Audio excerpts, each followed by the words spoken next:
Thank you for coming. My name is Zach Thompson. I'm the Clay County Prosecutor. I am joined by Deputy Chief Doug Niemeyer, who oversees the Investigations Bureau for KCPD, and Major Marcus Smith from the Shoal Creek Division. He is the commander.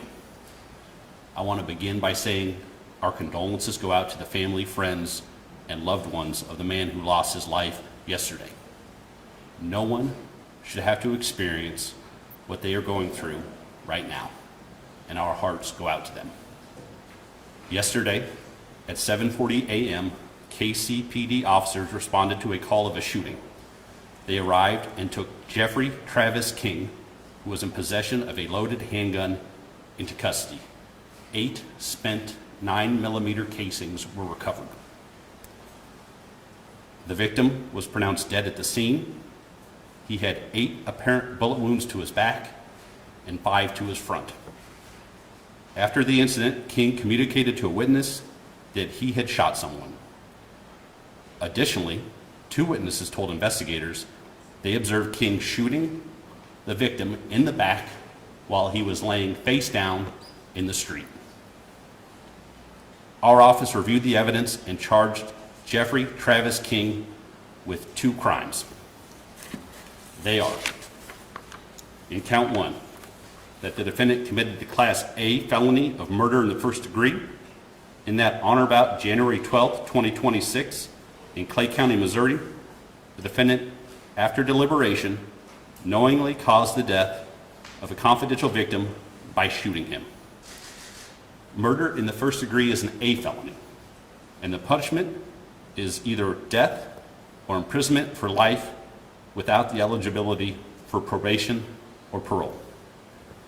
In count 2, the state alleges that the defendant committed the felony of armed criminal action, in that on or about January 12, 2026, in Clay County, Missouri, the defendant committed the felony of murder in the first degree, charged in count 1, and the defendant committed the foregoing felony of murder in the first degree by, with, and through the knowing use, assistance, and aid of a deadly weapon. The range of punishment for the offense of armed criminal action is imprisonment in the custody of the Missouri Department of Corrections for a term of years not less than 3 years, not to exceed 15. I want to thank the Kansas City Police Department investigators for their rapid work gathering evidence, and the assistant prosecutors who worked through the night to get us this point. The incident occurred at roughly 7:40 a.m. and an arrest warrant was issued at 11:45 p.m. last night. The court set the bond at $5 million. It is my duty to make sure everyone understands that a criminal charge is not evidence of guilt, and all defendants are presumed not guilty until found guilty in a court of law. I also want to emphasize that this remains an open and ongoing investigation, and encourage anyone with information about the case to contact the Kansas City, Missouri Police Department. With that, I'll answer any questions that I can. Can you speak to the detail a little bit here in the probable cause affidavit of the ongoing harassment of the suspect to the victim and other neighbors? Well, like I said, this is an ongoing investigation, and I am confident the Kansas City Police Department is working together all relevant facts to these 2 charges. In the probable cause, there was a no contact order mentioned. Can you discuss what led up to this no contact order? Any details surrounding that? The information contained in the probable cause statement seems to indicate that that is part of a civil case, and we're still gathering information. This event occurred yesterday morning at 7:40 a.m., so we're still working to collect all the evidence right now.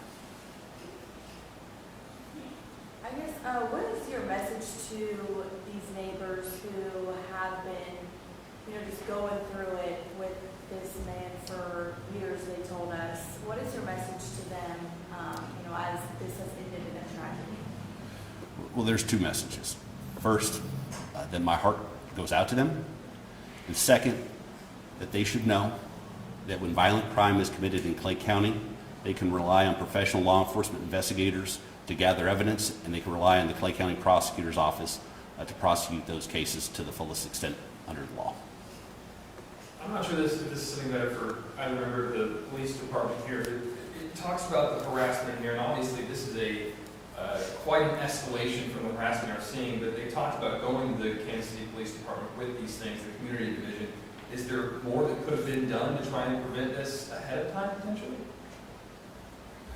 Well, so I have talked with the law enforcement officers involved with this case, right? It's really important that we find justice inside the courtroom, that we not comment on evidence outside the courtroom, and the reason for that is because we don't want to prejudice any future findings in the case.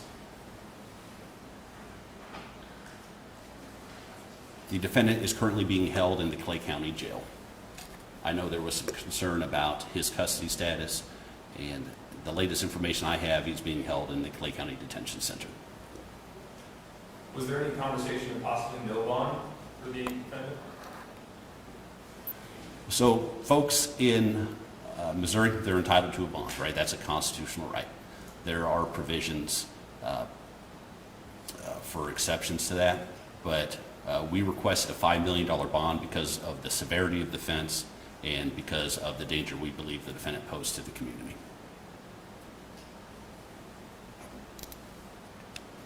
All right. Thank you everyone for coming.